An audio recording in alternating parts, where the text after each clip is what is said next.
no sé, es la primera vez en mi vida que modero algo. Nunca he sido moderado. Me encanta ser excesivo, pero a mí me parece que más que moderar nada es vuestro tiempo. Y sobre todo, yo creo que hay muchísimo... os hemos contado nuestra experiencia, pero ¿ves cómo?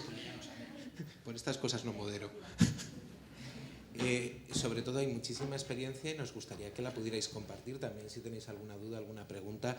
Ha habido gente que nos ha estado contando en el rato del café o en los proyectos en los que están que nos parecen muy, muy interesantes y que también lo que merece la pena es compartir. A mí sí que hay dos notas que me gustaría. Primero, nosotros la visita no la tenemos gratuita cuando planteamos la visita. Cobramos 30 euros por grupo a un grupo de 15 con los acompañantes que consideren necesarios, algo que debatimos mucho en su momento, para que salga más o menos como 1 euro, 2 euros por participante. También yo vengo del trabajo en lo social y os hablaba de los profesionales con los que interesa colaborar. Yo no quiero un profesional que se implique, quiero algo que se valore y muchas veces es verdad que te das cuenta que pasa que si no pagas un mínimo no se valora. Y hay algo interesante también, son derechos y obligaciones. Si yo cumplo mi obligación y pago una entrada adaptada, tengo el derecho a exigir, porque he cumplido mi obligación como ciudadano. Y te exijo que me des un servicio que no es ni promocional ni de caridad. Es un trabajo en el que te implica toda una red profesional. Ahora, también esto es muy discutible, o sea, también estamos soñando que nos caiga un patrocinio por algún lado para poderlo hacer todo gratuito. Tema de precariedad laboral. O sea, yo tengo la suerte de haber caído con Rufino y con Ana y les he visto partirse la cara, les he visto llorar, les he visto no atreverse a hablar y todavía hoy en día pasa, porque tenemos compañeros que están todavía en una situación complicada. La externalización de los programas son temas que están ahí. Se puede hacer un trabajo muy digno siendo de una empresa externa, se puede hacer un trabajo muy, muy digno en una situación, pero es verdad que si lo que estás hablando es de hacer un acompañamiento y de generar un vínculo, si tú no estás tranquilo y no estás sereno, y eso es lo que las instituciones no acaban de entender, que necesitas tener una estabilidad para poder acompañar. Entonces, a mí esas son cuestiones que me parece que no hemos tocado, pero que hay que apuntar y que quedan por ahí. Aparte de ahí, yo ya me callo y es vuestro turno preguntar, debatir, lanzar, pegarnos si queréis. No sé si tenéis alguna... ¿Cuántos trabajáis, tenéis contrato fijo en el museo? ¿Cuántos sois de empresas externas? Abrumador. Abrumador. Esto es algo... Y esto es algo que de verdad yo desde el primer día eso puedes contestar. O si alguien quiere contar su experiencia o lo que sea. Bueno, nada, yo solamente añadir, creo que no es... A ver, no... eso no significa que no hagáis o que no tengáis en mente el trabajo del que estamos hablando.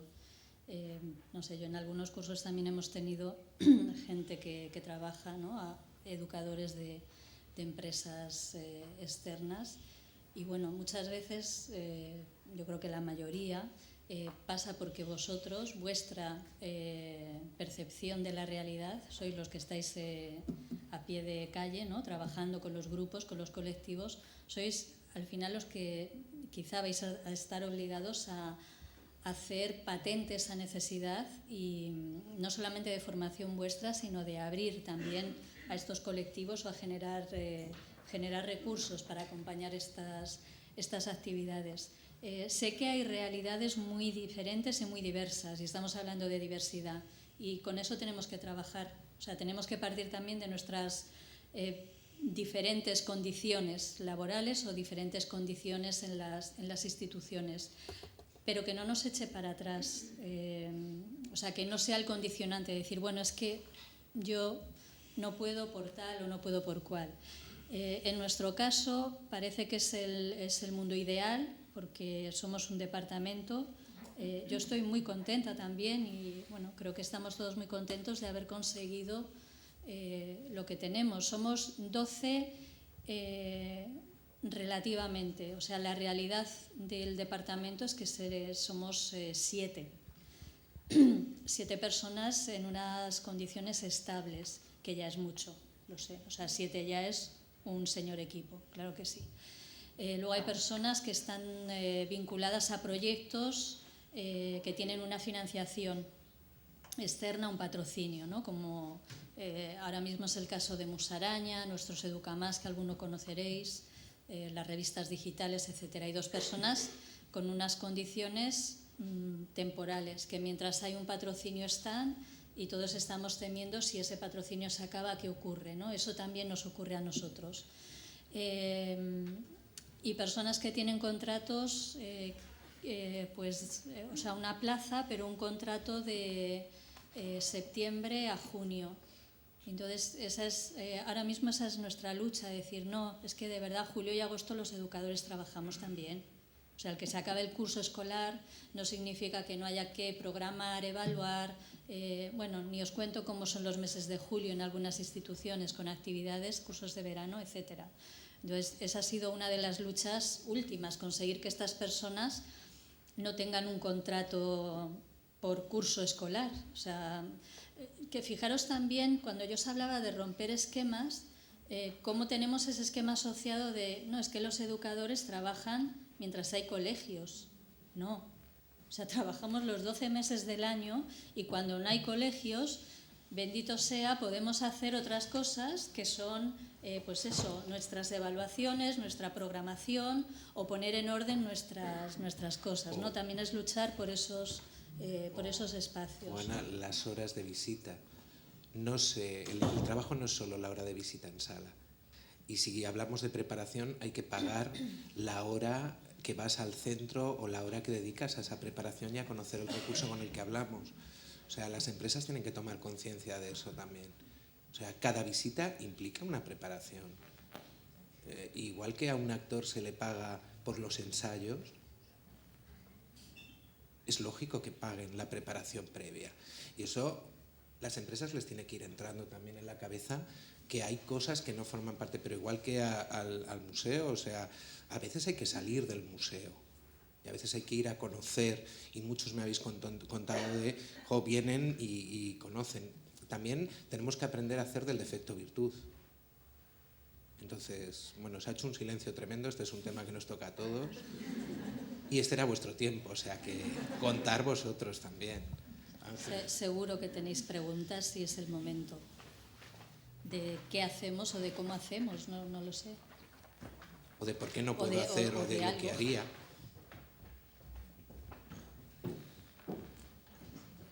Dime.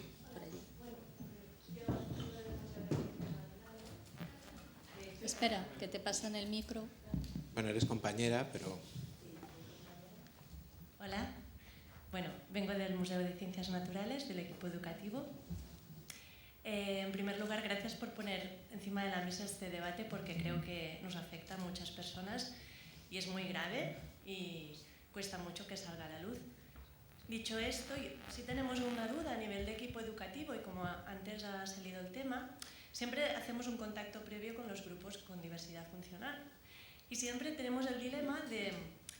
Hay una información que necesitamos saber, como la heterogeneidad del grupo, ¿no? la movilidad, pero también nos genera el dilema de que eso tenemos ya unas etiquetas mentales cuando recibimos al grupo. Entonces, un poco... Ay, perdón. ¿Me escuchabais? Sí. Vale.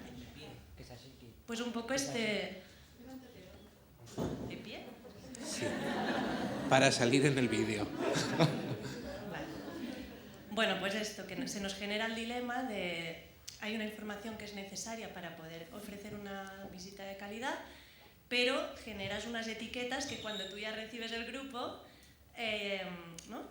Estás un poco condicionada. Entonces, ¿cómo lo enfocáis? ¿Qué opinión tenéis al respecto?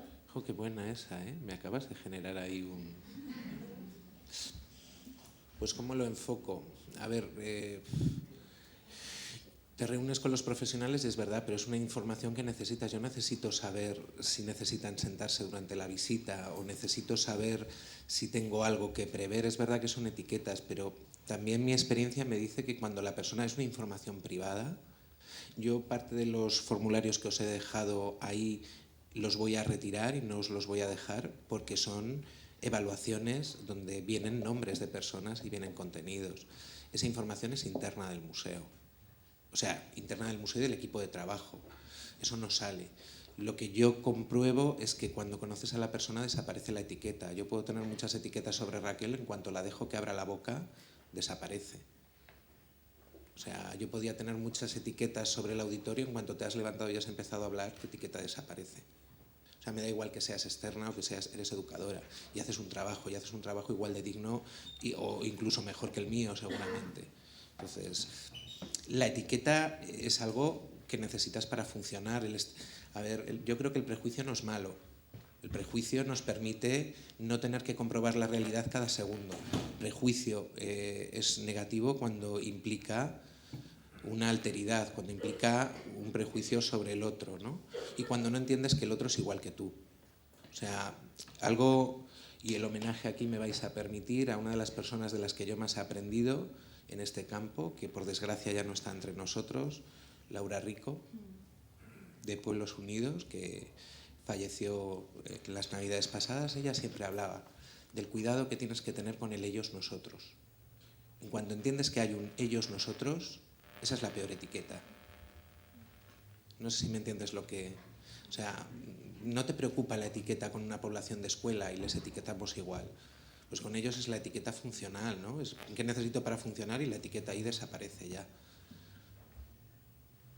No sé si he contestado a tu pregunta, porque yo a veces cuando me hacen una pregunta contesto otra cosa. Si hago eso, me lo decís. Yo quiero añadir algo. Yo creo que no estás haciendo etiqueta, no estás etiquetando. El etiquetado es una construcción que hacemos. Puede ser una construcción social, una construcción individual. Efectivamente, de ahí vienen los prejuicios, los estereotipos, etcétera. Yo creo que tú necesitas tener una información para acercarte a ese grupo, y eso es básico. La etiqueta es lo que tú construyes a partir de esa información, y ahí sí que tenemos que estar atentos. Estar atentos a no etiquetar, precisamente. Tú tienes una información que para ti es absolutamente básica y que te sirve para dar una buena atención y generar una experiencia positiva en ese grupo al que estás atendiendo, en ese público, ¿no?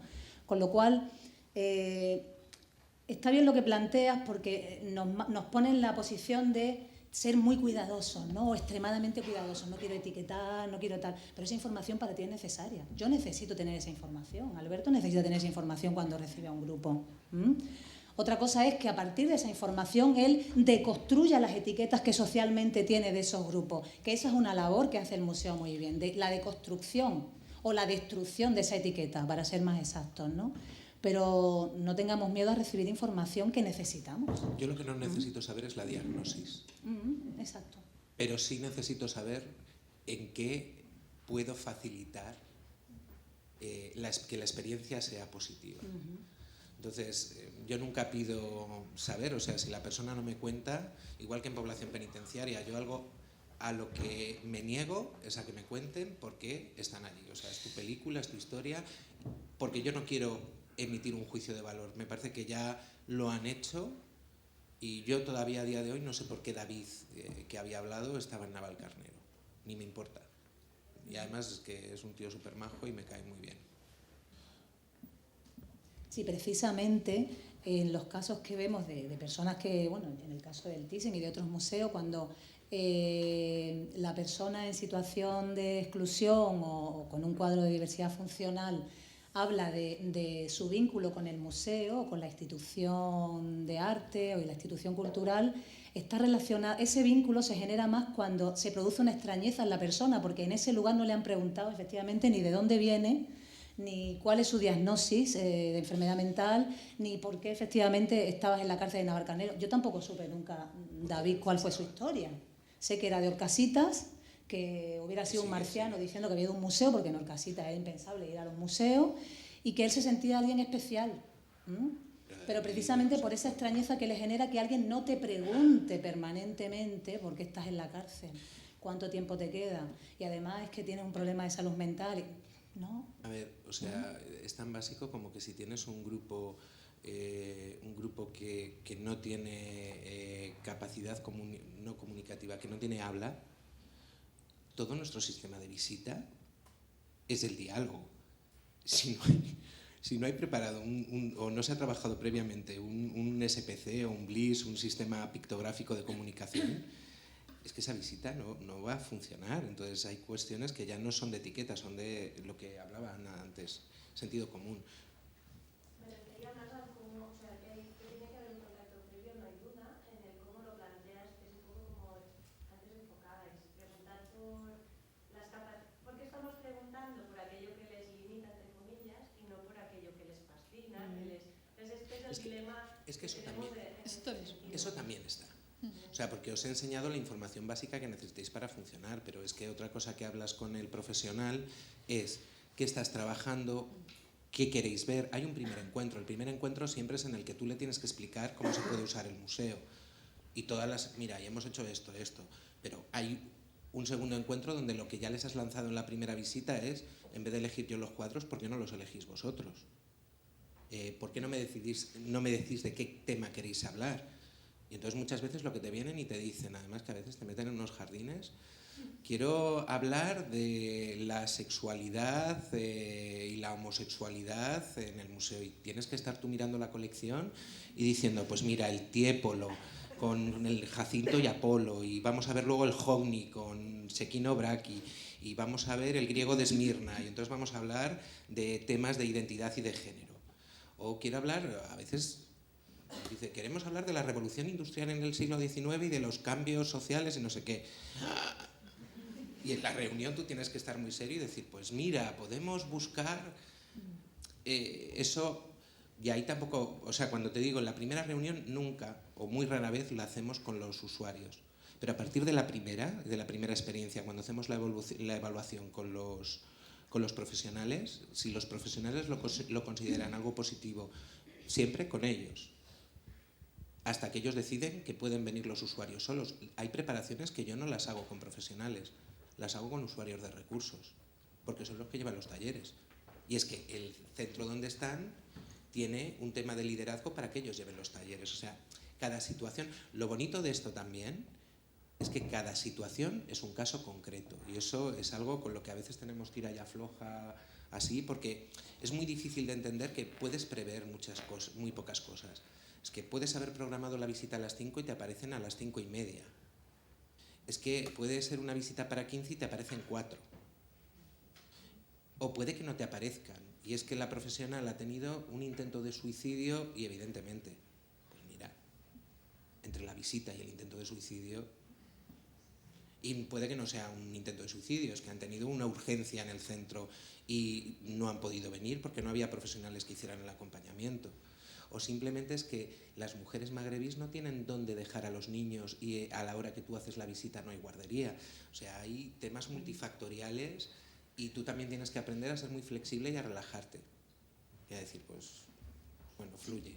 Alberto, yo quería añadir también que mientras la realidad sea la que es la que un poco apuntábamos con Ana, ¿no? De que a veces estas reuniones que serían las óptimas, las previas, o como mínimo esa entrevista telefónica o lo que fuera, por supuesto, a lo mejor alguien en plantilla sí que puede hacerlo y después pasaros la información, pero como mínimo lo que pensábamos hacer desde, al menos por Cultura, es que hasta ahora cuando un grupo social quería contactar un museo, ¿no? Pues ponía 4 datos básicos, como era tipo de colectivo, personas de interés en la visita. Esas 3 preguntas ahora, después de vuestra intervención de hoy, van a ser 15. Y ese formulario que se llena, es decir, es un papel que como mínimo os pueden pasar, y ahí van a estar las capacidades, las limitaciones, bueno, en fin, todas esas cosas que recojamos, que aunque no me lo dejes, pues yo le copiaría a alguien. No te voy a dejar los que están rellenos, te dejo el vacío. A ver, si tienes algo como APROPA, tienes la vida solucionada. O sea, No, digo porque es una información que, vistas, yo ya lo he visto y lo que hay, cuando a veces hablas con alguien dice, no, es que yo me encuentro un grupo y solo sé que es de salud mental y que se llama tal, ¿no? pues como mínimo con una ficha, ¿no? Una ficha lo suficientemente amplia y entregada con la suficientemente antelación para que, bueno, puedas un poco construir un poco ese seleccionar esos cuadros o lo que sea, ¿no? Y si están trabajando el empoderamiento o la sexualidad, o están en la semana de la primavera y buscan una semana que hable de la primavera. Puede ser también. Porque, bueno, puede ser No ha pasado, o una pasejada para el museo, decía, ¿no? Es decir, en cualquier caso, ¿quién tiene esa información? Ellos. Pues lo peor de los casos es rellenar un formulario, pero de 15 preguntas, ¿no? Donde ellos también, al tener que contestarlas, van a saber un poco también más lo que quieren. Les estamos también ayudando a crecer a ellos ahí, creo, ¿eh? A saber un poco por qué salen o qué posibilidades podrían tener que no están aprovechando, ¿no? Y si lo pensáis, para mí esto que hacemos con lo que llamamos públicos con necesidades especiales, y es cuando os decía que el piloto, el chivato de que el coche no funciona y que es el eslabón más fuerte de la cadena, es que esto es lo que tendríamos que hacer con escuela. Y te tendrías que poder reunir con cada profesor y preguntarle quiénes son tus alumnos y cómo hacemos la visita. Sería el ideal. Pero es que tenemos un público con el que hay que hacerlo. Y antes, una nota que me decía Sonia que quería que os contara. Yo llegué a la conclusión de que esto se podía hacer cuando empecé a trabajar con infantil. Porque infantil no puedes hacer lo que tú quieres. Y para mí son los grandes de Chapoy los que trabajan por proyectos. Porque a un niño de 4 años, en el segundo cuadro, no le gusta lo que estás haciendo, se agarra los pies, empieza a girar así, y te dice, me aburro. ¿Cuándo nos vamos al otro cuadro? ¿Y el taller? Entonces, es que no tiene filtro social, entonces le preocupa sacarte los colores donde sea, y te lo dice, esto es una mierda, me aburro. Vale. Entonces, o te adaptas a su lenguaje y a cómo trabajan ellos y cómo necesitan, o no funciona. O entiendes lo que necesitan o no funciona. Pues si para unas poblaciones entendemos que hay que hacer una adaptación, ¿por qué para el resto no? Y la adaptación es básica y efectivamente si funcionaba con familias, funcionaba con colegios, funcionaba con cualquier tipo de población y funcionaba con los padres que venían con los niños que te decían, a ver, ¿cuándo hacéis esto? Pero para adultos, para mayores. Y queremos, pero no que nos contéis, hablar igual que hablamos aquí en familia, pero sin los niños. Y yo recuerdo que Ana me contaba que cuando empezaron, lo que había era que coger al padre y decirle, no te vas a la cafetería, te quedas. Porque esto es una actividad para familias. Esto no es una guardería. Entonces, cuando hablamos de educar y cambiar, y todos habéis vivido la referencia en escuela, en familias, en las actividades que hagáis. Y tampoco etiquetamos a las familias, pero sí que tenemos una información básica. Yo creo que Ángeles lo ha explicado muy bien. A mí a veces me gustaría poderlo explicar como Ángeles. Pero bueno, yo soy de metáfora obvia. No sé si... Vale, perdón. Un comentario más a lo de las etiquetas, que yo creo que también hay un... ¿Te presentas, por favor? Bueno, yo me llamo Carmen, trabajo en el Museo del Diseño, en accesibilidad dentro del Departamento de Actividades y hace un año y vengo de una experiencia larga laboral en colectivos de exclusión y discapacidad y también he acabado Bellas Artes y soy una especie de híbrido que...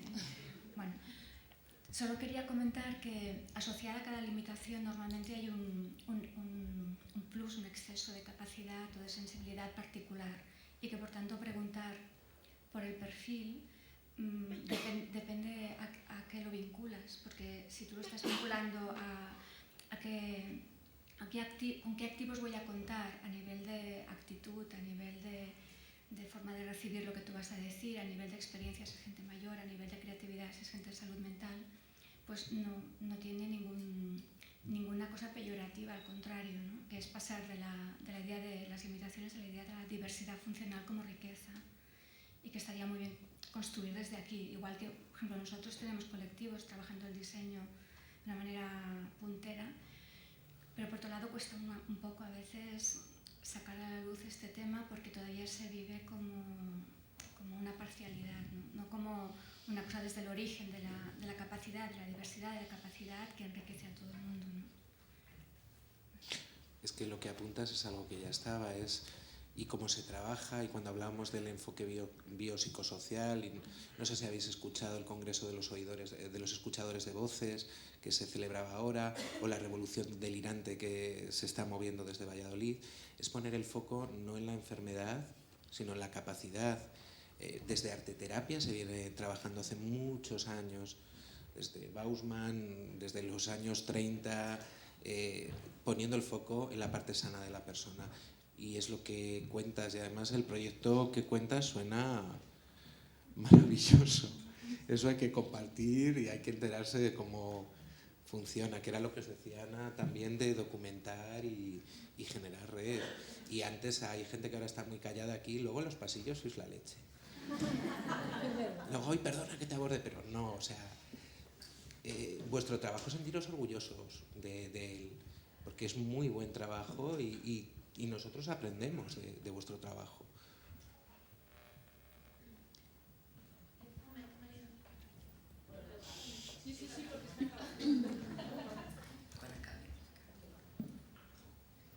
A mí me gustaría hablar desde el otro lado. Yo no trabajo en el museo, pero sí que soy educadora en una residencia de gent gran. Por lo tanto, somos partícipes de vuestros proyectos. Me gustaría decir que nuestros centros no están cerrados, que también podéis acercaros a ellos, que no somos un gueto, que están abiertas las puertas y nosotros encantados de que vengáis a conoceros.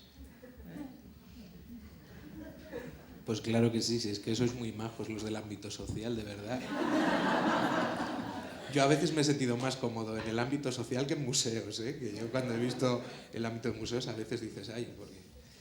Y estáis muy acostumbrados a la flexibilidad y estáis muy acostumbrados a quitaros la máscara social y aceptar que la realidad es mucho más relajada. Mientras a veces la gente de museos estamos todos más en vitrina y más puestos, ¿no? Pero aquí se nota que no, nadie... Nosotros estamos trabajando, por ejemplo, con Vallesol, trabajamos con los centros de mayores, con las residencias Vallesol, que son privadas, pero los profesionales es que da igual, volvemos a lo mismo. O sea, los profesionales son maravillosos y estamos trabajando en un proyecto con deterioro cognitivo y trabajando con el museo con un concepto un poco de idea de sacar el museo fuera, lo que hablábamos, ¿no?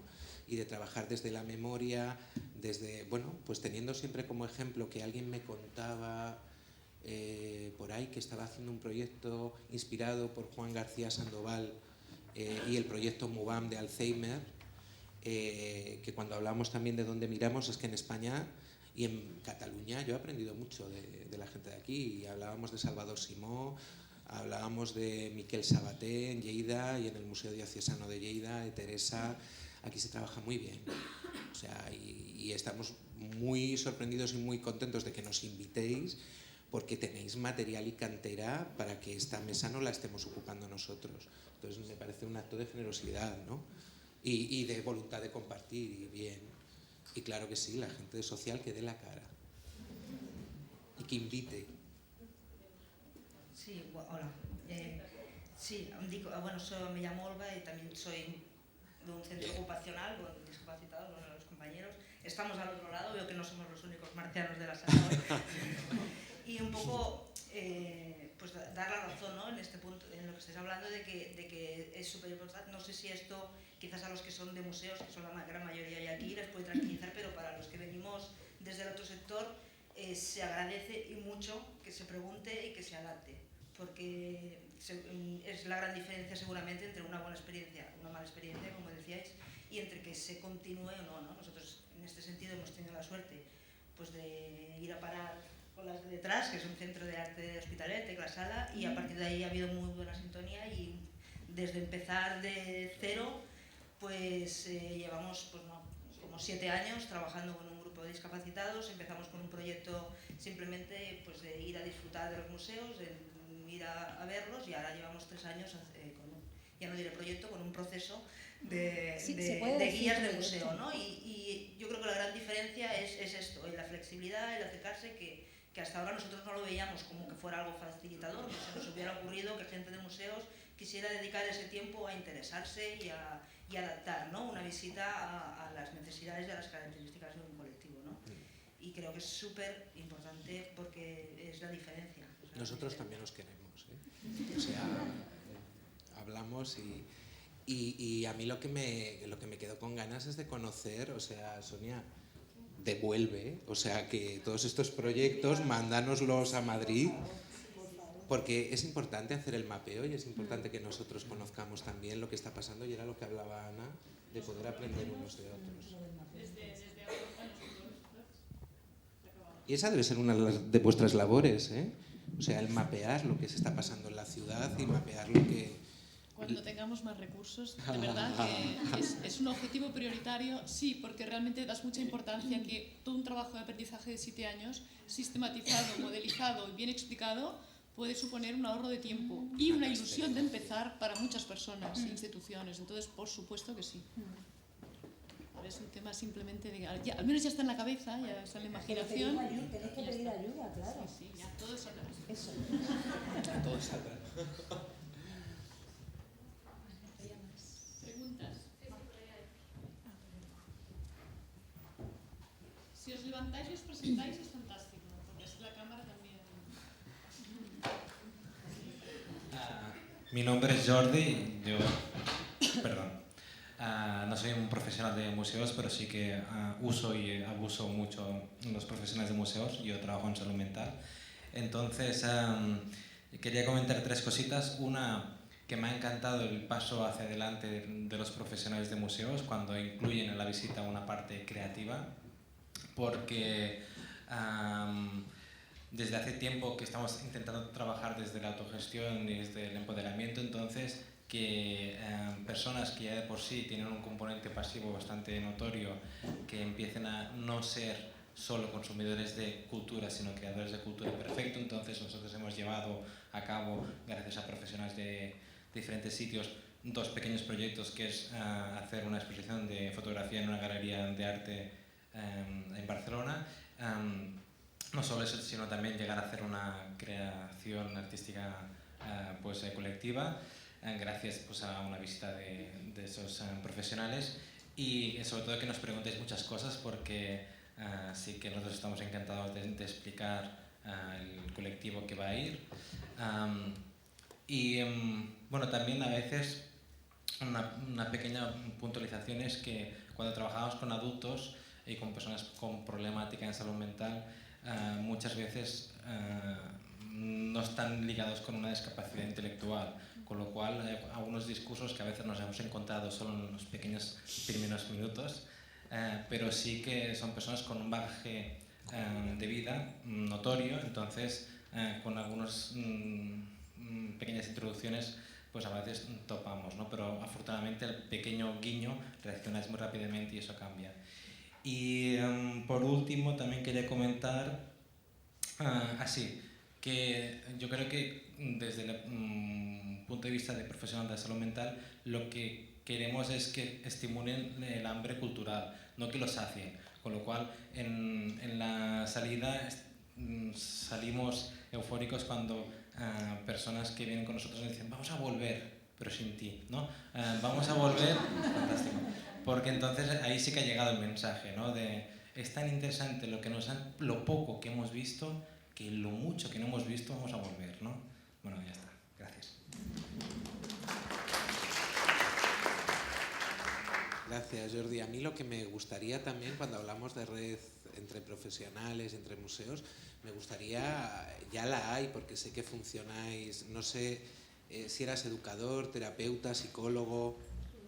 Yo soy psicólogo, pero soy educador. Vale, bueno, es también cuando hablamos de nuestras crisis, o sea, al final los profes de coles, el ámbito social y el ámbito de museos tienen, lo increíble es lo parecido que es el tema, ¿no? La lucha que tenemos por la jerarquía, el cambio de rol profesional de profe o psiquiatra y cambio de modelo, contando a la persona, no contando con la persona, se da en todos los ámbitos. La precarización de la que hablábamos también es un modelo que tiene el modelo social. Lo que yo te quería decir es que aparte de hacer red, vamos a hacer red también con los profesionales de museos de Madrid, y aquí tenéis a gente como Sergio Guzmán, que es de las personas de las que yo he aprendido más, o hablábamos antes de Salvador Simón, ¿no? O sea, vamos a conocernos y vamos a ver qué pasa en los modelos. O a Mariano Hernández Monsalve, que de verdad es alguien... vamos a ir generando esas redes. Me parece maravilloso lo que cuentas. A mí cuando me dicen también que yo sobro es cuando siento que la visita tiene sentido. Cuando te llevan. y cuando desapareces. O sea, la meta sería ser un educador invisible. Creo que hay 2 preguntas más, ¿no? Sí. Hola, bueno, yo soy Irene, trabajo aquí en CaixaForum para una empresa externa y he pensado que igual era un buen sitio para visibilizar una propuesta que hemos hecho desde Valencia, y es que hemos creado la primera asociación de educadores de museos, ¿vale? Pensad, después en Valencia, ligado a la Universidad de Valencia, hay un posgrado específico de educación artística y museos, y después de quejarnos mucho, cada uno por su lado, las empresas externas, de no tener seguridad laboral, de que no nos llamaran monitores, de que somos educadores, que es una formación diferente al monitor de tiempo libre, y bueno, desde la reivindicación laboral creamos la primera asociación, porque si queréis echarle un ojo, ¿vale? Se llama AVALEM y es una asociación, la primera asociación valenciana de educadores de museos. Creo que en Madrid se está moviendo algo parecido, hablamos con ellos. Y nada, allí hacemos también bastantes cosas y os invito a que sea alguna iniciativa de hacerlo en Barcelona, yo vivo aquí. Y creo que lo que nos falta a veces es estar un poco, somos muy pequeños, pero bueno, batallamos desde lo que podemos, que creo que a veces nos hace falta. Entonces pensaba que era un buen foro para que conocierais esta iniciativa.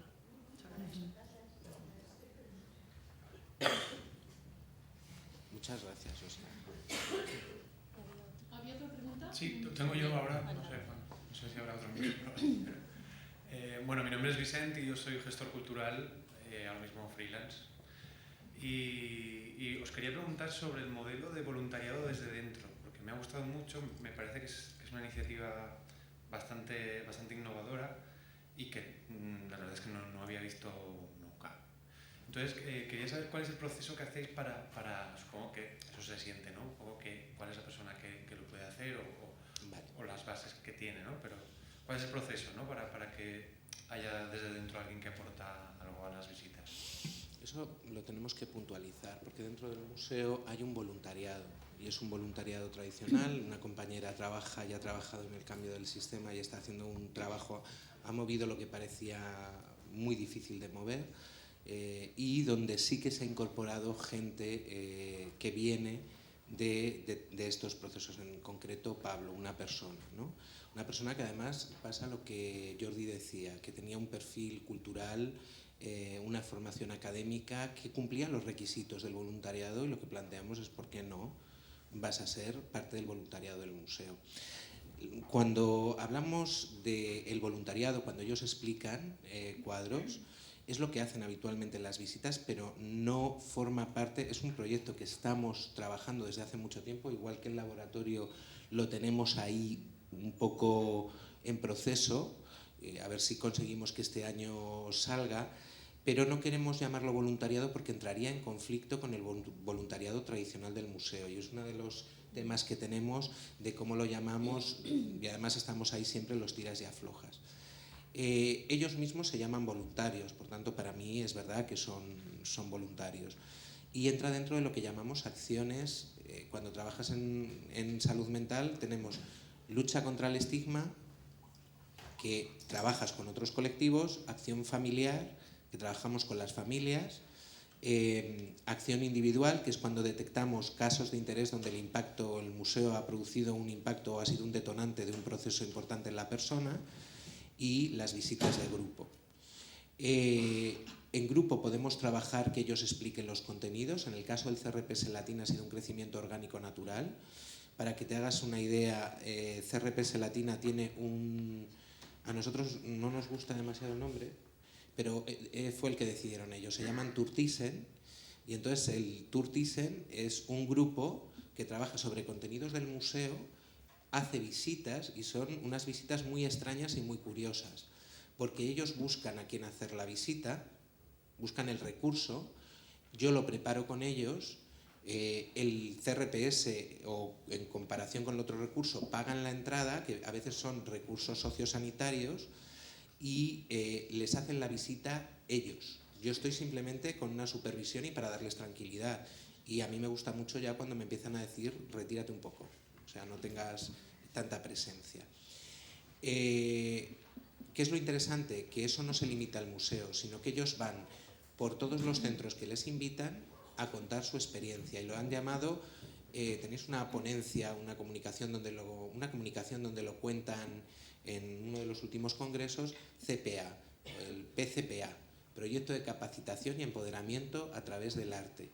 Entonces, si desde el centro de Jordi llaman a la gente del CRPS Latina, ellos van, les cuentan cuál es su experiencia del museo para tratar de desencadenar esa visita donde la harían o ellos o la compartiríamos. Ese es el proyecto CRPS Latina, pero por ejemplo con el CRPS Martínez Campos el sistema de trabajo es completamente diferente. ¿Por qué? Porque la idiosincrasia del CRPS Martínez Campos y lo que han creado los profesionales y los usuarios no tiene nada que ver. Ellos, por ejemplo, tienen el foco en que sean los usuarios del centro los que dirijan los talleres. Entonces, yo con quien hago las preparaciones es con ellos. Y el Día de los Museos, de lo que hablábamos, es el día donde no solo desde salud mental, discapacidad, comisión de investigación de malos tratos, todo esto en lo que vamos tratando de dar el protagonismo se encuentran. El Día de la Mujer también. Tratamos de que sean días de puertas abiertas. ¿Por qué? Porque queremos que venga la mayor cantidad de gente posible, que no tenga que pagar la entrada y que los pueda disfrutar de ellos.